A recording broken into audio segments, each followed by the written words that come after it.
नमस्कार, update India देख रहे हैं आप और मैं हूं दीपक कुमावत।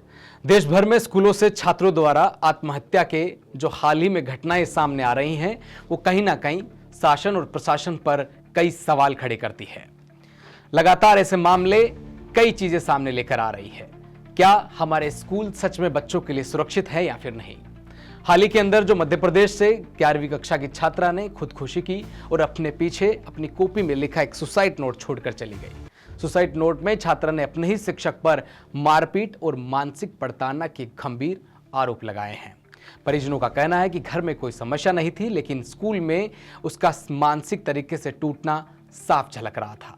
वहीं राजस्थान के अंदर अगर मामले की बात करें तो हाल फिलहाल का मामला तो और भी ज्यादा हृदय विदारक है। सिर्फ 9 साल की अमायरा नाम की छात्रा लंबे समय से स्कूल में बुलिंग का शिकार थी और उसकी और माता पिता की शिकायतों के बावजूद प्रशासन ने कोई कार्रवाई नहीं की और अंत में उसने स्कूल की 4थी मंजिल से छलांग लगाकर अपनी जीवन लीला समाप्त कर ली। ये सुनने में कितना तकलीफ देने वाला शब्द है, जीवन लीला समाप्त कर लेना। सामने आए सीसीटीवी फुटेज और स्कूल पर लगे आरोपों ने सवालों की एक लंबी लाइन लगा दी, जहां स्कूल भावनात्मक सुरक्षा, निगरानी, संवेदनशील स्टाफ जैसे बुनियादी जिम्मेदारों पर खरे नहीं उतर पा रहे हैं। जयपुर में कल अमायरा के लिए न्याय मांगते हुए शहीद स्मारक पर आकर बैठे उनके माता पिता। यह सिर्फ एक बच्ची की मौत नहीं, ये पूरे सिस्टम की संवेदनहीनता का शव है। तस्वीरें चीख चीख कर सच कह रही है। माँ बाप के आंसू थमने का नाम नहीं ले रहे हैं और शब्द दर्द का बोझ उठाते उठाते खुद थक कर टूट गए हैं।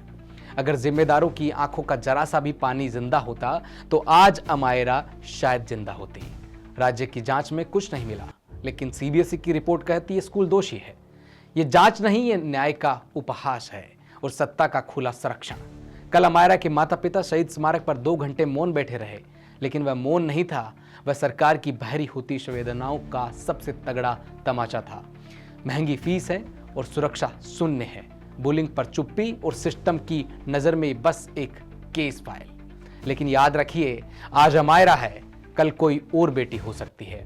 22 दिन बीत गए, न न्याय, न कार्रवाई, न कोई जवाब। क्या अमायरा की आवाज इसलिए दबा दी गई क्योंकि स्कूल रसूखदार है?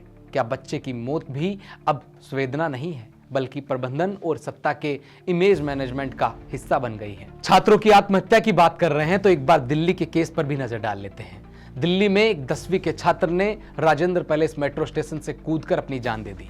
उसके पीछे मिली सुसाइड नोट में उसने बताया है कि वह कई टीचरों और स्कूल के प्रशासन की ओर से लंबे समय से मानसिक प्रताड़ना झेल रहा था। यह घटना इस बात पर जोर देती है कि स्कूल सिर्फ शैक्षणिक संस्थान नहीं, वहां बच्चों की भावनात्मक और मानसिक सुरक्षा की भी उतनी ही मायने रखती हैं जितनी शिक्षा जरूरी है। इन घटनाओं के बाद परिजन प्रशासन से जवाबदेही और सख्त कार्रवाई की मांग कर रहे हैं। स्कूलों में सीबीएसई की सुरक्षा गाइडलाइन है, बुलिंग रोकथाम, भावनात्मक सुरक्षा और सीसीटीवी मॉनिटरिंग, लेकिन ये नियम हमेशा प्रभावी ढंग से लागू नहीं होते दिख रहे हैं।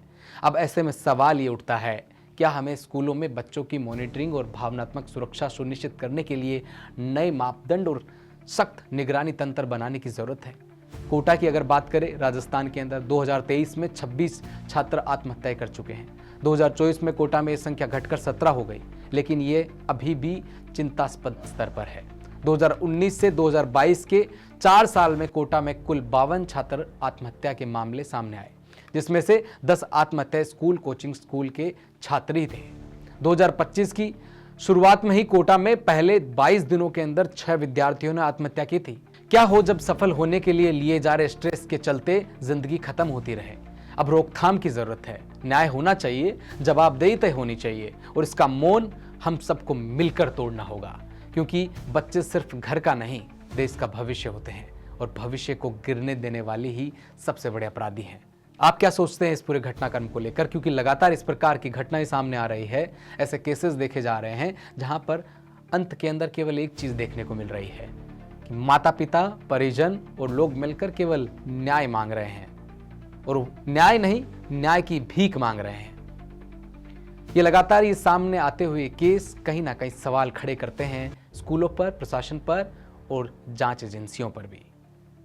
आप इसको लेकर अपने विचार हमें साझा कीजिए और अगर इस तरह की कोई घटनाओं से अगर कोई बच्चा स्कूल में परेशान है तो आप उसको लेकर सरकार को भी सूचना दे सकते हैं, पुलिस को भी सूचना दे सकते हैं, उनके माता पिता को भी सूचना दे सकते हैं, ताकि किसी एक बच्चे की जान बच सके। अपने कमेंट हमें ज़रूर बताएं ताकि इसमें हम भी मदद कर सकें। आप और हम सब मिलकर शायद एक बच्चे की जान बचा सकते हैं।